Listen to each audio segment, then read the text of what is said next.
Wiki mbili zilizopita niliahidi kuwa ningeweza kutoa video juu ya dini na muamini, jinsi gani muamini aweze kuishi kwa hekima katika safari hii ya kumjua Kristo ambayo inaongozwa na gari ambalo linaitwa dini. Nilisema kwamba dini ni chombo muhimu sana ambacho ndio kilikija kikadaka injili ya Yesu Kristo. Ninaamini ya kwamba Yesu Kristo hakuanzisha dini na wala mitume hawakuanzisha dini. Mitume walianzisha imani ya Kristo. Mitume wa kuanzisha imani ya Yesu Kristo, wa kuanzisha imani ya Kristo. Hapo kuna tofauti kidogo, kuna imani ya Kristo na imani ya Kikristo.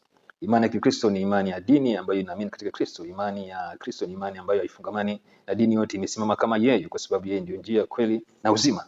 Sasa nilisema ningeweza kutoa video lakini sikufanikiwa kwa wiki iliyopita, kwa sababu nilikuwa nimefocus kwenye muamini na vitu ambavyo Mungu amemwandalia, kwa sababu niliona kuwa niendelee pale ili kuendelea kujenga uelewa wa mtu ambaye ameamini, pia kuwakumbusha wale ambao tayari wameshaamini na wale ambao bado hawajaamini, kuwakaribisha na kualika ili waweze kumwamini Yesu Kristo kwa Bwana na Mwokozi katika maisha yao. Kwa hiyo sambamba na hiyo, sasa niko tayari kuendelea kutoa video ambazo zitakuwa zinatoa ushauri jinsi gani ya kuishi na dini, kwa sababu kama nilivyosema, dini ni kama gari ambalo tunalitumia sisi, especially sisi wa Kristo. Dini ya Kikristo ni kama gari ambalo tunatumia ili tumelipanda litupeleke, na hii safari yetu, destiny yetu, mwisho wa safari yetu ni kumjua Yesu Kristo, kwa sababu ukishamjua Yesu Kristo umeshafika mbinguni. Sasa kama ilivyo kawaida, ile gari limeundwa na wanadamu, gari dini alikuundwa na Mungu. Kwa hiyo lina mapungufu, lina changamoto, kuna tairi kupata pancha, kuna injini kupata hitilafu, kwa kuna vitu vingi. Sasa ni muhimu sana muamini ajue kwamba yeye, dini ni kama chombo, ni kama gari, lakini yeye ni zaidi ya dini, ili aweze sasa kuwa na uwezo kufanya maamuzi sahihi kwa hekima, ili kuhakikisha anafika ile mwisho wa safari yake ya kumjua Yesu Kristo, kwa sababu ndio safari ambayo kila muamini anatakiwa yaanze, kuwa mwanafunzi wa Yesu Kristo ili aweze kumjua Yesu Kristo, na kisha mjua Yesu Kristo kashafika mbinguni.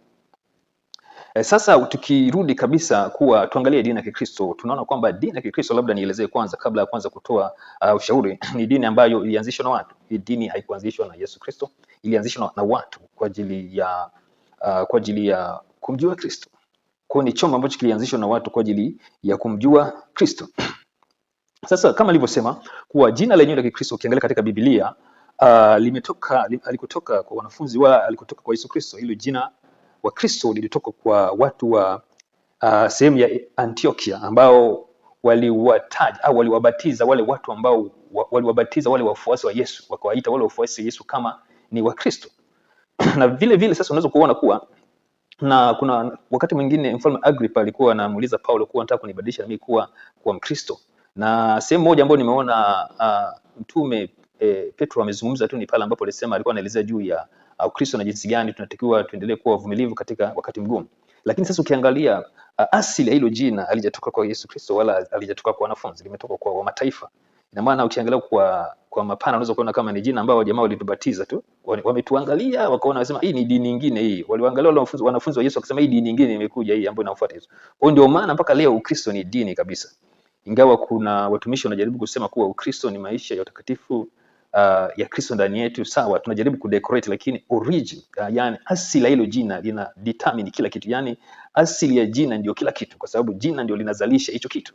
Na nilishaelezea maana ya majina, na Mungu anatoa majina na upande wa pili anatoa majina.